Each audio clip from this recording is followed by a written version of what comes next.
Grief can feel like a heavy blanket wrapping around you with no easy way to throw it off. You might have experienced loss in many forms. Perhaps the death of a loved one, the end of a relationship, or even the loss of a job. These experiences can make the world seem dimmer, heavier. But even in these moments, there's a promise that shines through the darkness, a promise from God Himself that there's a shift coming from grief to glory. You see, it's perfectly okay to cry. Tears aren't a sign of weakness. They're a reflection of the pain you feel inside. And sometimes, expressing that pain through tears is the first step toward healing. The Bible speaks to this in Psalm 30, verse 5, reminding us that weeping may endure for a night, but joy comes in the morning. This verse is a promise that your grief is not everlasting, that joy will dawn. Now, it's easy to focus on what's gone. Loss has a way of casting a shadow that seems to stretch out endlessly. But here's the thing. The enemy, as you might know, is pretty cunning. He wants you to believe that what you've lost overshadows what you still have. That's his trick. But remember, as the Bible says, a living dog is better than a dead lion. Ecclesiastes 9, verse 4. This means that as long as you're breathing, as long as you're here, there's hope for more, for better. In the midst of your grief, it's crucial to hold on to the fact that you're not alone in your suffering. Psalm 147 verse 3 tells us, He heals the brokenhearted and binds up their wounds. This is your assurance that God is not just a distant observer. He's your healer, intimately aware of your pain and actively working to mend your heart. Grief has a way of stealing more than just your happiness. It can sap your energy, your productivity, and even compromise your health. But where grief aims to end, God's promise begins. It's not His will for you to live in perpetual distress. His desire, as affirmed in His Word, is for you to live a life filled with rejoicing, gratitude, and thanks. While the pain might be real and the loss profound, the story doesn't end there. God has not failed you. The good news is that your current struggle is not the final chapter. There's a new morning on the horizon, bright with the glory that comes from overcoming, and it's just waiting for you to step into it. And again, losing someone you love is a heart-wrenching experience. It's like a part of you has been torn away, leaving a gaping hole that seems impossible to fill. The Bible shares many stories of loss and mourning, like when Jacob passed away in Egypt after a long and fruitful life. Even though Jacob had seen his children and grandchildren, his death was still a profound loss for them. Genesis 50:10 recounts how his son mourned him loudly and bitterly near the Jordan. This shows us that even those blessed with long lives and the chance to see their progeny grow can leave behind a deep sorrow in the hearts of those who love them. The point here is simple. God knows your pain. He isn't against you mourning. Everyone needs time to grieve. Joseph himself, a great man of faith, took 7 full days to mourn his father. There's no rush, and there's certainly no set timeline to move past your grief. What God does care about, though, is seeing you get stuck there. Like setting up a permanent camp in a temporary place, dwelling too long in your grief can hold you back from the rest of your life. Consider what Ecclesiastes 3 tells us. There is a time for everything and a season for every activity under the heavens. A time to be born and a time to die. a time to plant and a time to uproot, a time to kill and a time to heal, a time to tear down and a time to build, a time to weep and a time to laugh, a time to mourn and a time to dance. Life is full of seasons, and mourning is just one of them. It's natural, but it's not meant to last forever. Your loved one's passing has undoubtedly left a space in your heart, a void that feels too vast to fill. But here's a comforting thought. God fits perfectly into that space. Not only does He fit, but He also fills it wholly and completely. He heals the brokenhearted and binds up their wounds, says Psalm 147, verse 3. God's comfort goes beyond just filling the void. He transforms it into something new, a source of strength and renewal. Now, think about what Joseph did after mourning his father. He returned to Egypt, to his duties as prime minister. He didn't abandon his responsibilities. Instead, he carried on with his life, bearing his father's legacy and the lessons he learned from him. This is significant. It tells us that life doesn't stop with the loss of a loved one. It continues, and so must we. You might be wondering where to start, especially if your grief feels all-consuming. The first step is to allow God to comfort you. Open your heart to His presence. Remember, you haven't lost your loved ones forever. As Christians, we believe in the resurrection, that you will meet again in the presence of God, where there is no sorrow, sickness, or lack. This hope can be a powerful motivator to push through the pain. But grief can be tricky. It often makes you want to close off, to shut the doors to anything new. It's like guarding a gate, keeping the sorrow in and blocking out anything or anyone who might bring a bit of light. But what if opening that gate could lead to healing? What if beyond that gate lies not just recovery, but a new depth of joy and understanding? Sometimes, the very relationships or things we cling to are what we need to let go of to discover our worth and God's purpose for us. It's in these heartbroken, rejected moments that you might find God in a way you never have before. He's there in your garden of pain, waiting to show you the good that can come from it. Consider this. Why spend your time and energy on people who don't see your worth? Why hold on to a past that dims the brightness of your future?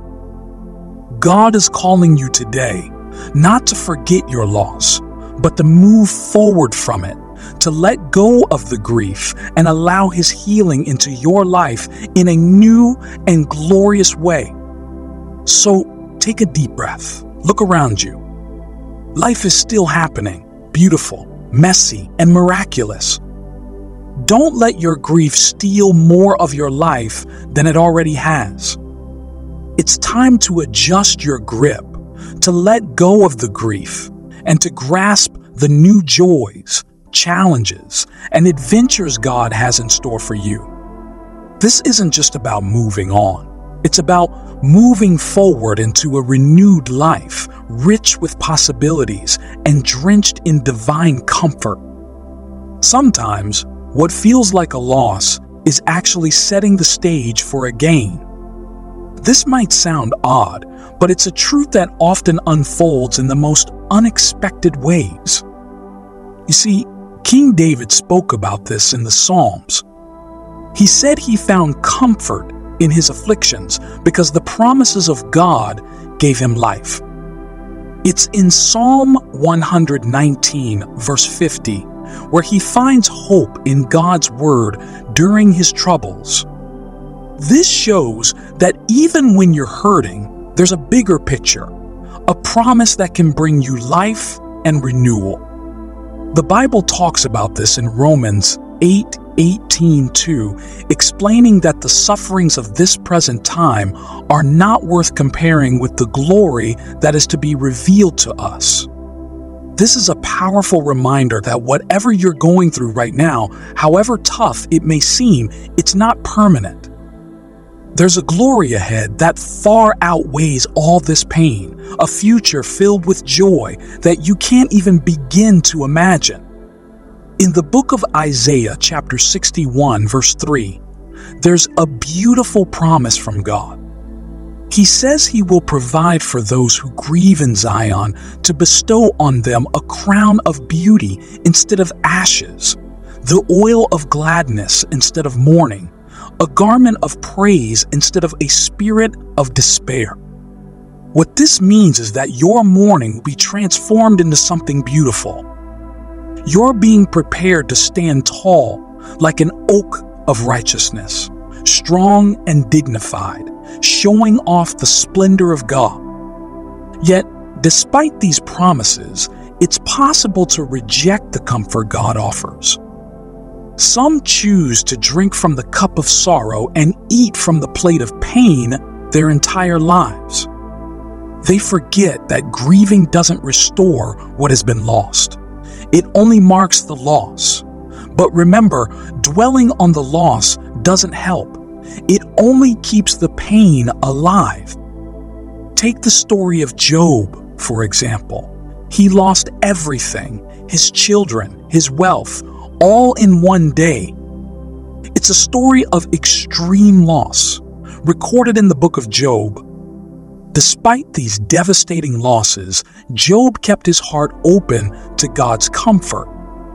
He said, "Though he slay me, yet will I hope in him." Job 13, verse 15. Job chose to wait for God's timing, believing that his Redeemer lives and that eventually his grief would be turned to glory. Let's look at another story, one that also beautifully captures the transformative power of faith in the face of devastating loss. This story is about Elizabeth Elliot, a woman whose life was marked by profound loss, yet also by an incredible depth of faith. Elizabeth Elliot's husband, Jim Elliot, was a missionary who felt a strong calling to evangelize the Huaorani tribe in Ecuador, a group known for their violence against outsiders. In 1956, Jim and 4 other missionaries made contact with the tribe, hoping to share their faith and build a lasting peace.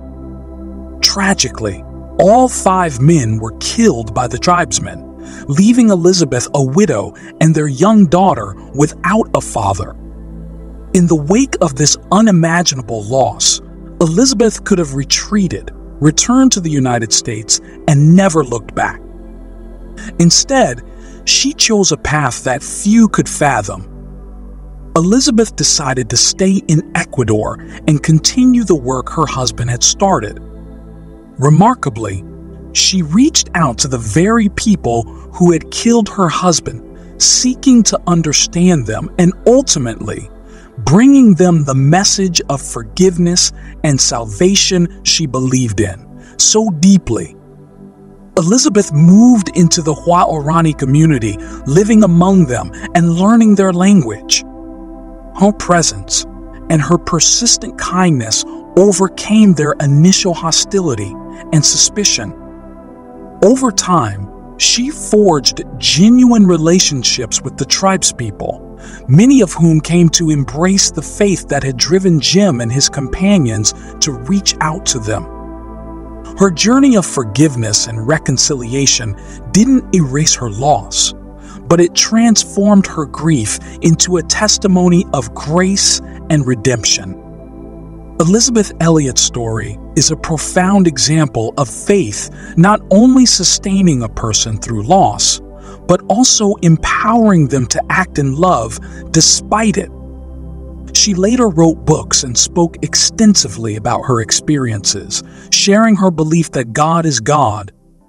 If He is God, He is worthy of my worship and my service. I will find rest nowhere but in His will. And that will is infinitely, immeasurably, unspeakably beyond my largest notions of what He is up to. Elizabeth Elliot's life teaches that even in the shadow of great sorrow, faith can lead to a peace that surpasses understanding. It is a reminder, much like Job's, that in the aftermath of loss, there can still be profound peace and purpose, driven by a deep trust in something greater than oneself. Now, think about your own life. What have you given up on because the weight of your grief was just too much? Where have you stopped living fully because of your losses? It's tough, no doubt, but just as Jesus stands at the door and knocks, waiting to be let in to comfort and restore you. Revelation 3, verse 20. You too have a role to play. You need to open that door. You might wonder how to start letting go of the grief. It begins with recognizing that Jesus is waiting to help you through this. He's not just waiting to give you a little relief. He's there to transform your life, to turn your grief into glory. It's a promise that where there's been pain, there can also be incredible joy. So why not let Him in? Why continue to dwell on what's been lost when there's so much to gain? Holding on to grief can blind you to the opportunities for happiness that are still around you. It's like walking through a beautiful garden, but only seeing the fallen leaves. Listen to this. Maybe it's time to shift your focus. Look for the blessings that are still in your life. They might be hard to see at first, but they're there. When you start to focus on these blessings, the grief begins to lift, slowly but surely. And as it lifts, you'll find yourself more able to embrace the comfort that God is offering. Take a moment to reflect on those biblical heroes who didn't let their situations define them. They lifted their hearts to God and found healing in their faith. Like them, you too can find strength and peace. It's a journey, and it won't happen overnight, but every step forward is a step out of grief and into glory.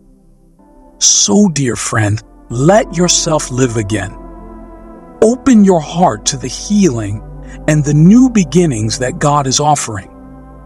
Let go of the grief, embrace His comfort, and watch as your life transforms from mourning to dancing. Remember, in God's hands, what you've lost becomes the seed for what you're about to gain.